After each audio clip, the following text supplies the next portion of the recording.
के कराही द्वार पर ठार भसुर बर नेति चलो।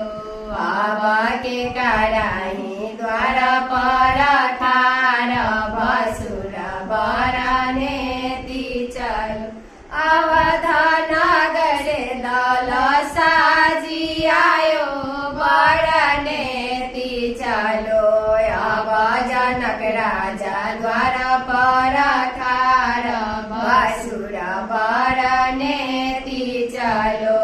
अब जनक राजा द्वार पर ठार भसुर बर नेति चलो। किया दल उतरेला बाघ बगैचा बर नेति चलो। अब किया दल उतरे बथान भसुर बर नेति चलो।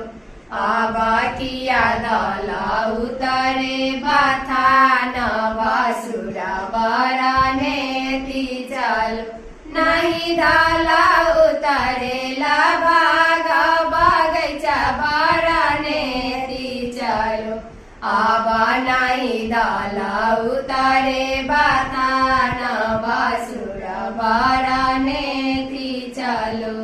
अब नहीं दल उतरे बथान भसुर बर नेति चलो। दल उतरे जनक राजा मरवा बर नेति चलो।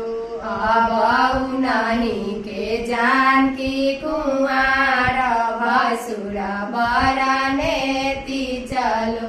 अब नहीं के जानकी कुंवर भसुर बर नेति चलो।